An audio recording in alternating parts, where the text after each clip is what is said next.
We don't know much about Australia's history before the Europeans got there because there aren't many written records like there are in places like Africa and Asia. But this hasn't stopped researchers from finding out about Australia's long ago history. So what are the insane discoveries that scientists did in Australia? Hello everyone, welcome back to The Future Space. Today's video is going to be really exciting because today we are going to discuss some insane discoveries which happened in Australia.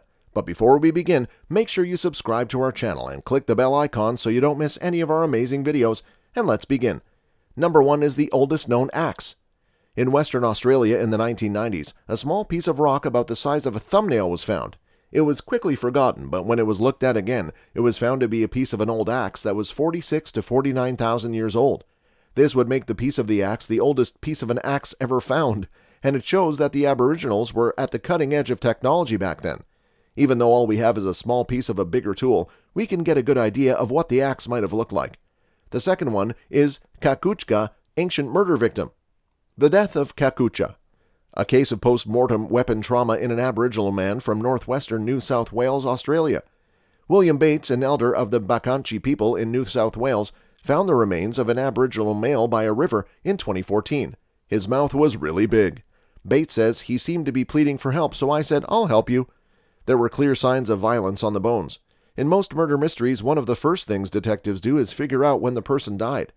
During the first study, researchers thought he had died during the fighting between British colonists and Australia's native people in the late 18th and early 19th centuries. But Dr. Michael Westaway, a paleoanthropologist at Griffith University in Queensland, looked at the body, which is now called Kakucha, which means older brother. He found that these early ideas were wrong. "It's clear that a lot of people cared about him," said Westaway, pointing out that his head was carefully placed on a pillow of sand at his funeral. The third is Australia's Stonehenge. Stonehenge in England is still a famous prehistoric site, but similar sites have been found all over the world, including one near Mullumbimby in the northern part of New South Wales.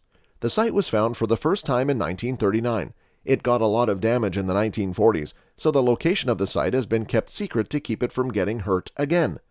It is one of the oldest stone structures still standing in the world. It dates back to the Paleolithic era. The 181 sandstone stones could not have been made by nature, and the closest sandstone quarry is over 12 miles away. Inscriptions on the stones could also be one of the oldest human languages ever found.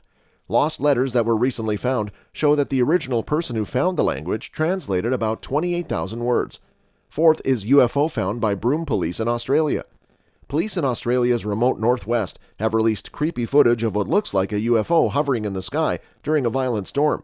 The video shows a parking lot, a tree, several strong bursts of lightning, and a bizarre apparition that appears to be a luminous triangle inside of a circle. It looks like the whole group is flying out of the corner of the screen.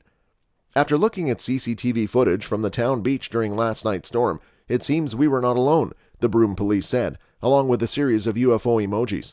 Even though the emojis look like a joke, some UFO fans on online forums are talking about the sighting as if it were a real UFO. Scott Waring, a well-known UFO enthusiast, wrote on his sightings blog, "When I first saw the disc, I had my doubts. When the object lit up with a triangle in it, I knew it was 100% real." Fifth is Aboriginal people and rising seas. From 18,000 to 7,000 years ago, the sea level rose almost 120 meters. The only people who kept track of this were the Aboriginals of Australia. For more than 300 generations, they told stories about the rising seas. This is a big deal for a culture that didn't write down its history, since oral histories rarely hold after 800 years. The Aboriginal people had a special way of making sure that stories were told correctly from one generation to the next. There are about 21 native stories about the rising water levels. These stories range from one tribe talking about how they lost their hunting grounds to allegories about how they upset an ancient being who then ate their land. Sixth is magnetic termite mounds endemic to the Northern Territory of Australia. When you see them for the first time, the magnetic termite mounds in the Northern Territory are a very cool sight. Some of them are twice or 3 times as tall as an average adult, so you will be amazed as you watch. Termite mounds or nests can be found all over Australia, especially in the outback or northern Australia. Magnetic termite mounds are only found in the Northern Territory. They got their name because they look like wedges and have a main axis that runs north to south. So it's strange that mounds are lined up with the Earth's magnetic field. These look like big gray slabs of dirt standing on end, as if they just grew straight up from the ground. Former insect curator at the Northern Territory Museum, Graham Brown, thinks these look like huge tombstones. Brown says that these mounds are like apartment buildings for the termites that live in them. If tens of thousands of these insects can live in one nest, it must have little rooms and galleries with just the right amount of water and a good temperature. During the hottest parts of the day, only the edge of the tall, thin mound faces the sun. This is a very smart design. This makes sure that the termites don't get too hot. Even when it floods in the summer, the termites stay safe in their unique homes and eat the stored food. Biologists don't understand why only this species builds mounds that point north to south. Why don't all termite species use this way of building if it's better? Seventh is the oldest Aboriginal art from Australia. Aboriginal people have been making art for a long time. Some sites date back thousands of years. In 2011, Aborigine art from the past was found in a cave called Nawarla Gambarnmang in the Northern Territory. The art is older than 28,000 years, which makes it the world's oldest cave art in Australia and one of the oldest in the world.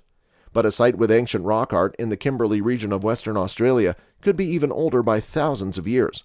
The oldest art in the Kimberley area has been dated to 17,500 years ago, but this number isn't set in stone because scientists have found better ways to date art. Researchers hope to find out how old the Kimberley art really is starting in February 2016. They will use newer uranium series dating to do this. If they are right, the art could be almost 50,000 years old, making it one of the longest surviving records in history. Eighth, the mega drought in the Kimberley. While work is being done to figure out how old the Kimberley cave art really is, other latest Aboriginal art from the area shows that a terrible event completely changed Western Australia's landscape. Around 17,000 years ago, the Guion people showed up. A few thousand years later, they went away, and the Wandjina took their place. Researchers looked at the pollen record of the area to find out what happened to the Guion. They found that the pollen changed dramatically 6,300 years ago, showing that the area went from being green and lush to be rocky and dry. Also, there is a lot more dust in the sediments, which shows that a mega drought happened around the same time the Guion disappeared. This mega drought had a big effect on the local tribes, causing them to change how they lived. They didn't leave the area, though, because stone tools show that it was always inhabited. And that's for today's video. We sincerely hope you enjoyed the video. If so, give it a like and share it with your friends and family. Let us know if you have any questions or comments in the section below. Don't forget to subscribe to our YouTube channel to see more of our incredible videos. You can also watch our other videos that have been specially selected for you. Look forward to seeing you in the next video.